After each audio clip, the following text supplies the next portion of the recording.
From 526 to the Pitchfork Plan on Johns Island to the Naval Hospital, I sit down one-on-one with Charleston County Council member Brantley Moody for a special edition of Quintin's Close-Ups. And be sure to download the free Quintin's Close-Ups app in your Apple or Google Play stores. Brantley Moody, it's so good to see you. It's good to be here with you again, Quintin. It's been a little while. It has been since the city council debate I moderated back in November. Yeah, that's true. We visited there, but I guess our sit down was probably right after I got sworn in. So it's been a year and a half, roughly. Yeah. What is going on with you? Just making a living. You know, work is going well, family's doing well. My daughter's home for the summer from college, and we've got a few fires on county council we're working to keep under control. But other than that, doing very well. Thank you. You're welcome. And let me jump right into it. And it's kind of non-relevant, but it's directly impacting your district, which is the West Ashley Revitalization Commission. And I know that last night they actually met to discuss green infrastructure and economic development for the area. Yeah. So what should that look like in your mind? Well, those go really kind of hand in hand, but what we did last night is we broke into two sort of working groups. I sat on the economic development. That's sort of in my DNA, so I was not part of all of the green infrastructure discussions, but we'll pull those together. But what the economic development looks like is when we polled all of the commission members, scoring very high were how do we get new businesses to come to West Ashley? How do we get those that are there to continue to reinvest and grow in West Ashley? With the end game being that we try to keep West Ashley residents at home. So if we through the West Ashley Revitalization Commission study, we found that 80 to 84% of our residents leave West Ashley to go to work.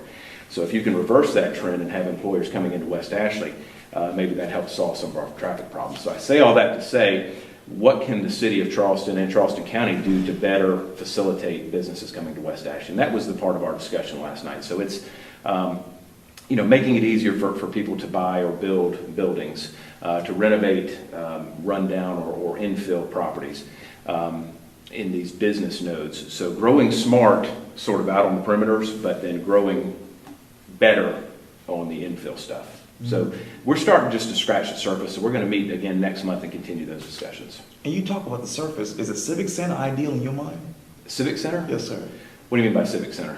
Old Piggly Wiggly or... Well, yeah, I mean, that's just, so there's several what we call nodes around West Ashley, and that's one of the nodes, okay? That's a gateway into West Ashley, okay? So you got Citadel Mall, Avondale, the West Ashley traffic circle out that way. So the Piggly Wiggly, as you may know, it's going to be, there's asbestos in there, so that's got to be fixed, and then that building is scheduled to be demolished later this month. So that'll be a good first step in getting that node down and getting on the next steps of what's going to happen there. And you talk about the West Ashley traffic circle, maybe I guess a couple of miles away is 526. Yeah. And you talk about a game. This is still a game. Yeah.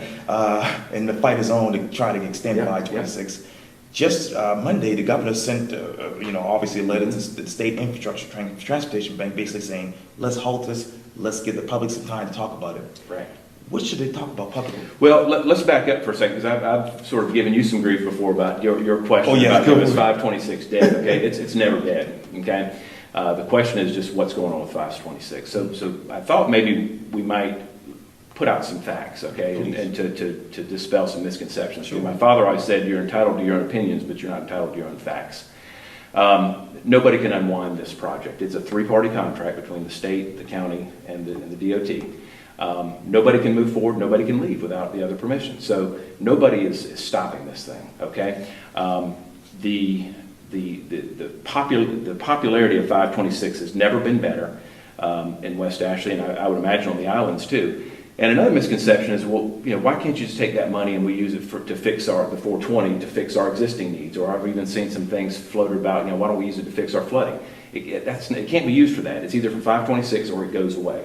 And I'm sure there's legislators and others around the state that would love to have our $420 million. Sure. So it's either that or nothing. Okay. The real, I'm a banker, so the real simple story about this is what happened is you want to build a $500,000 and some odd house. Okay. You come to me and say, I'll put $120 million into the deal. You give me 400. I'm using round numbers. Right. And we all say, okay, that sounds like a good deal. So the county goes and does their $120 million. They build all these state roads, and we come to the SID and go, okay, we've done our part, where's our money? They go, change their mind. You just can't do that, okay? You just can't do that. So we're going to continue to fight for this. The will of council has never been stronger. Interestingly enough, we have, I guess, probably 3 members of council that are really opposed to 526, but all 3 of those gentlemen, we are united in our desire to fight for our money, okay? They may not like the end project or where that money's going, but they know that we're in the right and we are owed that money. So county council is unified in our fight to go get our money. You talk about that money. I mean, how much more money will it cost? Well, that's sort of I don't know. We don't have any updated numbers, but we'll find out once all this gets sorted out. It may be more, it may be less. I mean, who knows? But the fact of the matter is 526 is going to be built, whether it's built now for the number that's floated around out there or something 10 years later, $1 billion, whatever. I mean, who knows what it's going to cost? But it's going to be built. You're going to see some traffic numbers come out soon for Johns Island. I don't have the final counts, but they are mind-boggling, okay? And for people that say 526 is going to drive development, they're out of their minds, okay? Again, the numbers will come out, but you've got 2 two-lane roads serving that area for all those cars, okay? You don't have to tell people in Johns Island. They sit in that misery every day. You talk about Johns Island. Let me take you there because obviously the Charleston County Council approved the recommendation to continue negotiating the right-of-way for a new road off of Maybank Highway. Yep. And this is from WCBD.com. And the vote came hours after Mayor Teckenberg sent a letter to Vic Rawls saying, hey, can we move this project forward? Yep. How should it go forward in your mind? Well, I want to back up a little bit and talk about the original approval, I believe, this is well before my time, was from 2006.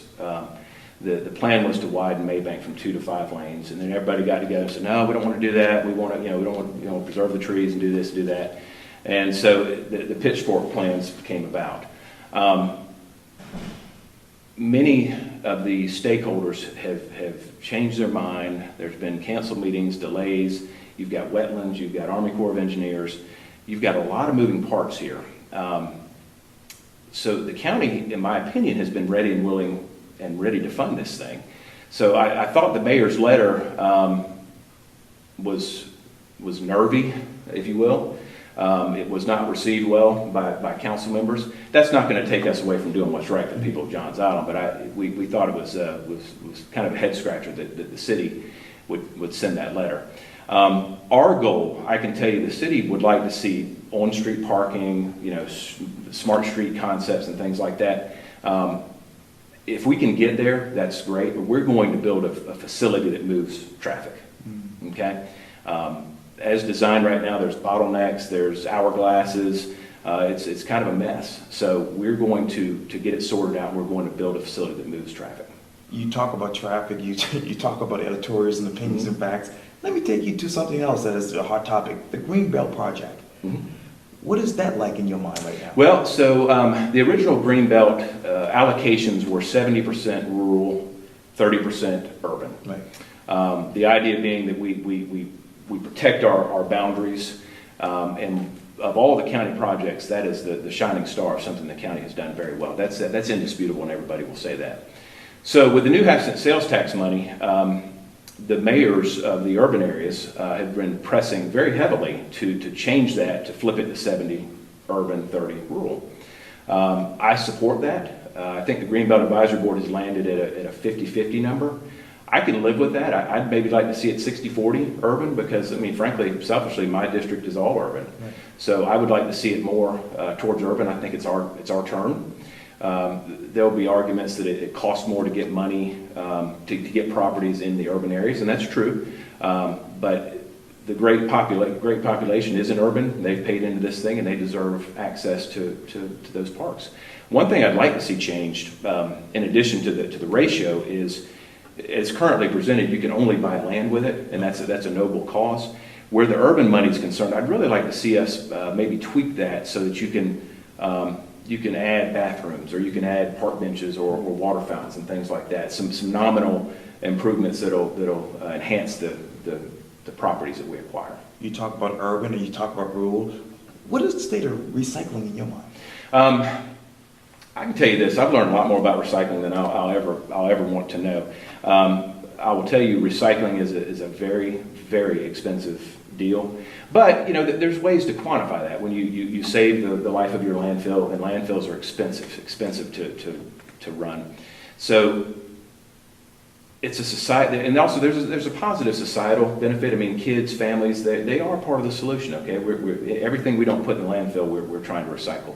So leapfrogging that into the MRF, or the material recovery facility that the county's building up on Palmetto Commerce Parkway, it was well documented. We had some struggles with the land that was there. We got that right. We've had a change in some leadership internal at the county, so we're working with all of our contractors and their subs to make sure before we start pouring, you know, foundational stuff that can't be corrected, you know, things that everybody's on the same page, that the vision that County Council envisioned, I guess in 2015, is going to be executed. So we're coming along. That in conjunction, there's another project in Berkeley County called Repower South. We don't have enough time to get into all that, but that concept in conjunction with our MRF, I think there's some cool stuff coming in the recycling world here in the next 2 years. And I know we talked about this, and I know you don't want to go into too much details about it, and you just talked about change of leadership. Obviously, there's a lot of people running for Charleston County Council. Let me ask you this. If they were to be elected or re-elected in some people's cases as incumbents, how would you work with them on Charleston County Council? Well, you're right. I don't get into those. I don't get into really any races, because you have working relationships with the people that are there, and you maybe know the people that are running. So you don't pick sides, because you're going to have to work with somebody. Okay. On the county council races, it seems to me that two races in particular are really kind of decided at the Republican primary. So June is going to be an interesting race to watch. So we'll get along fine with whoever those districts send. It's, you know, we don't all agree on everything. Politics does make strange bedfellows. We can, you know, vehemently disagree on 526, but then then others and I will all agree on the, you know, closing of the LaGree Bridge, about how, you know, crazy that idea was. So it depends on the topic to where you partner with people. So we'll be just fine. You talk about the LaGree Bridge. What idea do you have in your mind about the future of that as far as bicycles? Well, so, you know, the county,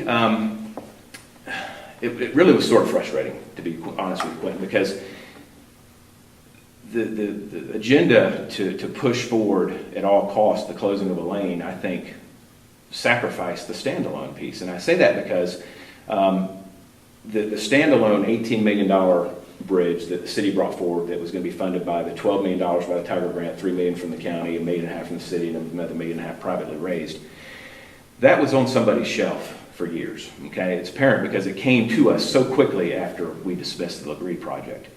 So from my understanding, the Tiger Grant application was declined, and typically that happens. So they'll resubmit, and we'll see what happens. But I would contend that if that were brought to county council many years ago under the Obama administration, who may have looked more favorably on that we might be walking and biking across it now. But for an agenda to try to close that lane, I think that could have already been done. So that's the frustrating piece of it. County council is committed to the same number we were under the LaGree Bridge as a standalone. So I hope they continue to submit the grant, and I hope they get it. How frustrating is the Naval Hospital?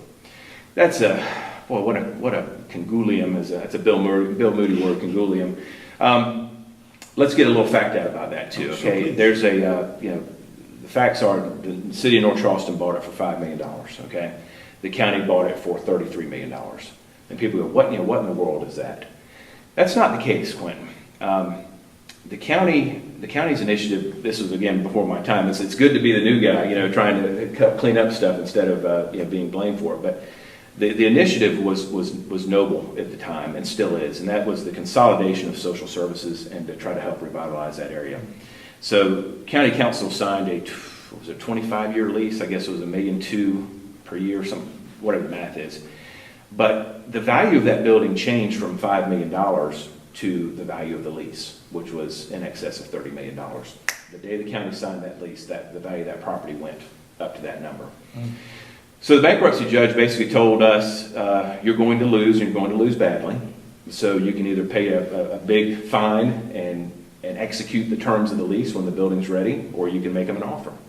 And so two awful decisions.